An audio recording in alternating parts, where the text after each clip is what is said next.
What's good, world? I might be here with another reaction video. Appreciate you tuning in. See my neighbor working with the cops outside. That's interesting.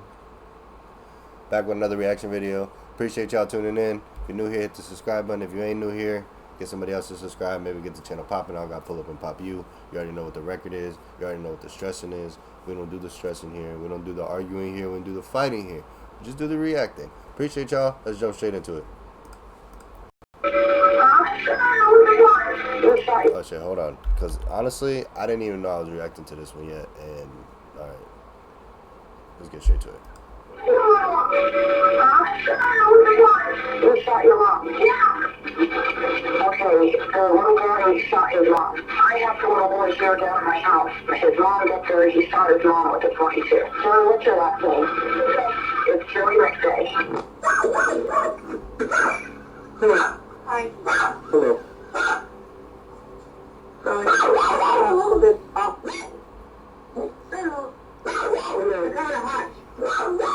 Yo, put that dog away, that ass. This is Captain Ranker, okay? Alright. What's your name? Joey McVeigh. Joey McVeigh. Okay. Oh, hell no. How did they have this little boy just sitting here after he just shot his mom? Just sitting at the kitchen table? This is some white shit. Oh, shit. That's crazy. What happened, Joey? I shot my mom. Okay. What happened? What transpired? Do they have her body covered in the other room? Okay.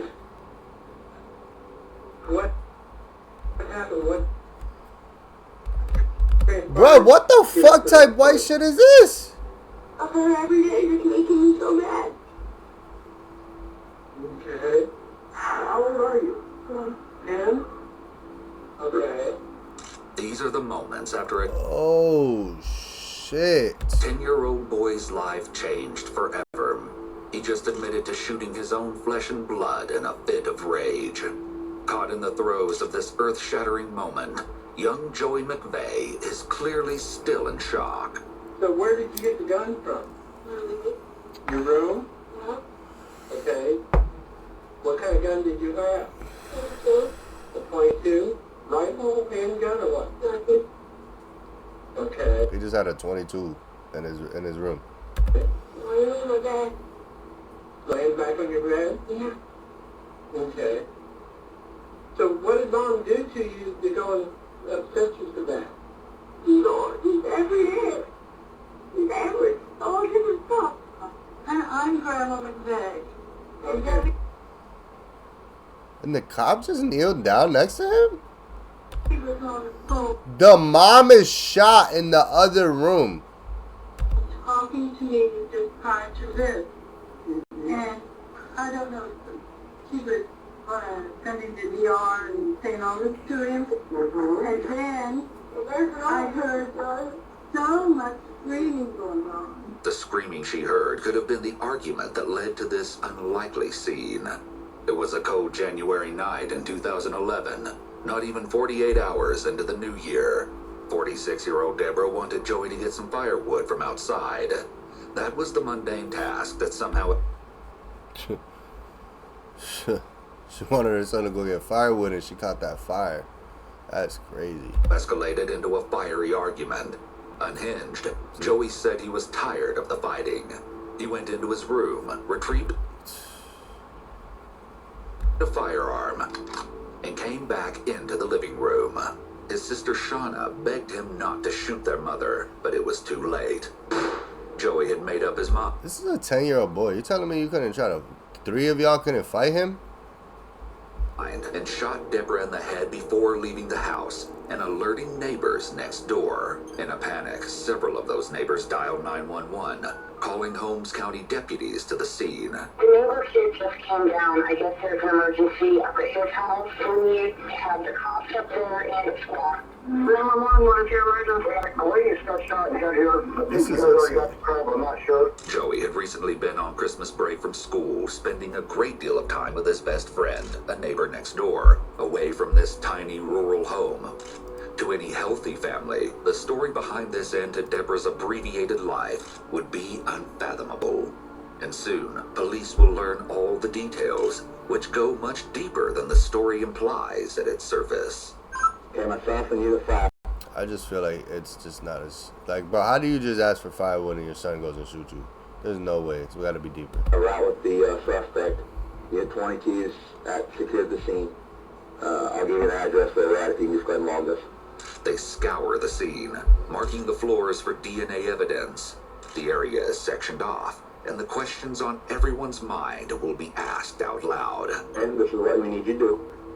Give a written statement, write out everything that you saw and everything you did, and maybe even something that led up to this. All right, go ahead and get a statement. Okay, I'll get more. They're just so calm in that house. I don't know what's up right there.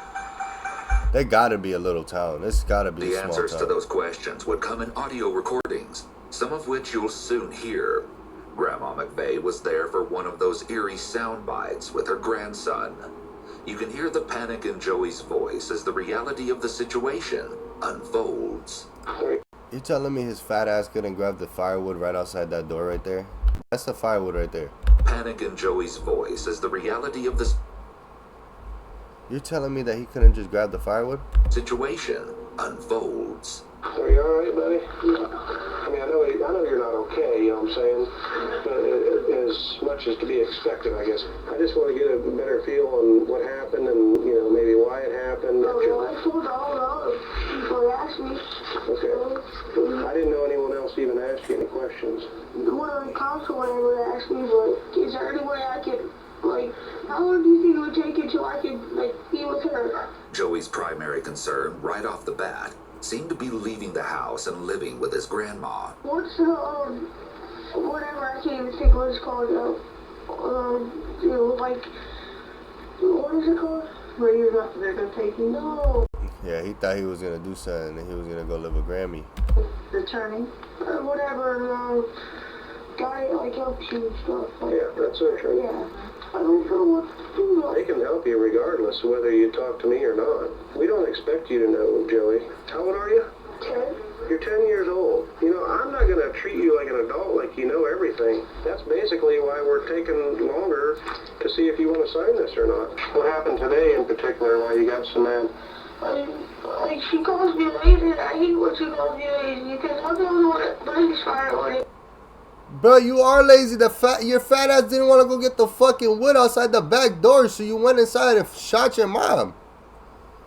Now you think you're going to live with your grandma. You ain't going to live with nobody. You're going to a prison cell. And I live when my dad was there. What the fuck going on over here with these kids? But no, I'm the lazy one. So you do your chores around the house and... Yeah, today a piece of wood hit me right in the shoulder, and she's like, okay, I'll just go get some wood. Is that what it started over? You were supposed to carry wood in and didn't? Yeah, I can't remember. What brought you to the point where you felt you should go in the bedroom and get the gun? No. Did she scream or... No, she's... Nope. Have you ever been that mad before? Yeah, a lot. Listen to this telling interview with Joey's father, Michael. Michael says Deborah allegedly grabbed him by the hair in her bid to kick him out, just weeks before the shooting would take place, adding fuel to an already raging fire of angry exchanges, arguments, and toxic fighting. And then you want to be a bad parent. You think that you want to have your son in his room with 3 guns on the wall and a deer head, and you think that your head won't be next. What kind of parent could you be? She grabbed you by your hair. The day that she asked me to leave. What was the reason for when you left the last time here about a week or week and a half before this happened? The doctors should be able to tell you, but she had been on for anxiety and all kinds of bipolar and had mood changes. Remember when I was out there yesterday and was talking to you? Yeah. And we were talking about discipline with the kids. I know when I asked you about discipline, you said that you always heard her yelling and screaming at the kids. Did you ever see her strike the kids at all? No, I didn't saw her 6 years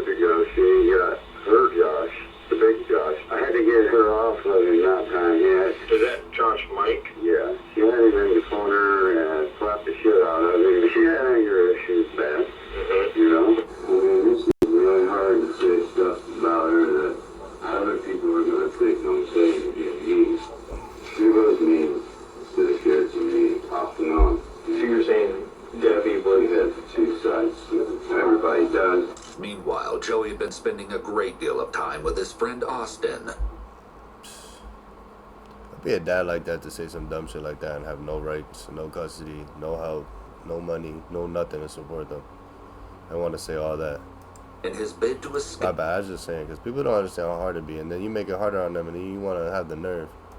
The arguments. Joey spent the night with you last night? Yes. Did he say anything to you about his mom? Yeah, I did. She asked me to laundry. She got home, and they started arguing, and they picked up the gun and shot her. Joey had been showing signs of lashing out for years before the incident. In 2006, getting into an altercation with a bus driver, and then a year later at just 6 years old, using a dustpan to hit an administrator at his school. And by his own account, this wasn't the first time he'd been this angry. Have you ever been that mad before? Yeah, a lot. How do you feel now that things are the way they are? Bad? Do you feel bad that it happened, that you actually shot him? Yeah. Do you think it was worth it, even though you were mad? No. Should anyone be shot or die over an argument? No. They were close, but they argued. She yelled at him too much. Grandma McVeigh seemed quite certain that Deborah was over the top with Joey. But remember, Joey wasn't the only child in the household. There was also Shauna. And Shauna's interview doesn't paint Deborah quite the same way, as she reflects on the ominous night in her own haunting words. It's like, how much? What are you supposed to do when you're raising a boy? He won't even go grab the wood outside. We were like normal mom with daughter. Like we have our fights here and there, but it wasn't bad as Joey. And Joey and Mom argued A lot. a lot. So we got home, he was supposed to bring water for the fire, and he didn't, and Mom could ask him over and over. So we got like one loader, and Mom asked him to bring it in. But then he started arguing.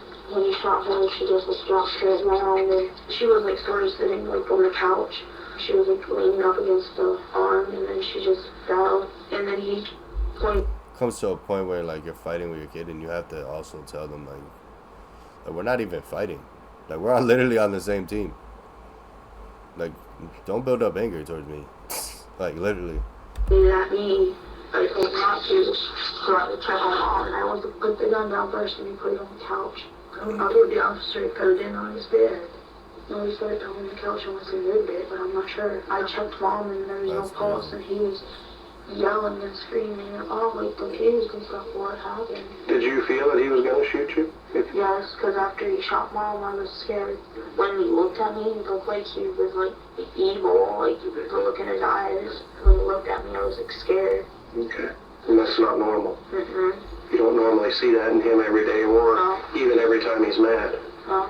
That response, reflecting on the look in Joey's eyes, was an unnervingly strong description, and could lead anyone to believe Joey may have been mentally ill. The latest reports show a therapist testifying that years later, Joey still wouldn't talk about the shooting in therapy, as the incident caused him great psychological distress. Two psychologists dug into Joey's background, finding he suffered from anxiety and depression, as well as a learning disability. He was sentenced to remain in confinement indefinitely. He's currently being held in an unnamed facility by the Ohio Department of Youth Services. Soon he will be transferred to an adult facility, pending a reintegration evaluation, which essentially means he can be kept in an adult jail until he is deemed ready to be reintegrated into society. You're gonna reintegrate him back into society? Oh, hell no. I don't know, man. That's just crazy. He shouldn't be able to kill his mom and go on and live a life in 20 years. That's crazy as fuck. Anyways, I don't know. Appreciate y'all. Y'all let me know what you think. This was a crazy and wicked ass video. I'm jumping out of here. Sheesh.